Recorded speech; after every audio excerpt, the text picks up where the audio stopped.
আজকে এখানে আসার উদ্দেশ্য ছিল হলো ঈদ পুনর্মিলনী আমরা যেটা বলি তাদের সাথে দেখা সাক্ষাৎ করা, এইটা হলো মেইন। আর তাদের এখানে জানান যে এখানেও কিন্তু পুলিশের থাকার অবস্থা খুবই খারাপ, যেহেতু এটা তো আমার ভাড়া বিল্ডিং, একটা নিজস্ব জায়গায় কত তাড়াতাড়ি নেওয়া যায় এবং তাদের থাকার ব্যবস্থাটা আরও উন্নত করা যায়, খাওয়ার ব্যবস্থাটা আরও উন্নত করা যায়, এই জন্য এখানে আসা। আগে হয়তো 10 জন 15 জনের নাম থাকতো আর কতগুলি বেনামে দিয়ে পুলিশ মামলা দিত।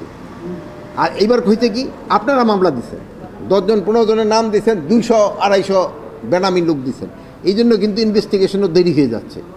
এই জনগণের যে কতগুলি অনেক, হ্যাঁ এর ভিতরে অনেক দোষী আছে, অনেক নির্দোষী লোকেরও আপনার সে আসামি করে দিচ্ছে, এই জন্য কিন্তু ইনভেস্টিগেশন দেরি হচ্ছে। এই জন্য আমরা দেখব যে দোষী তারা আমরা শাস্তির আওতায় নিয়ে আসবো, আর যে নির্দোষী যে নির্দোষ সে যেন কোনো অবস্থায় সাজা না পায় এই ব্যবস্থা আমরা করব। বান্ডেল থাকলে প্রতি সেনমানিতে টাকা বাঁচবে। বিকাশ সেনমানি বান্ডেল কিনে জিতুন প্রতি লেনদেনে।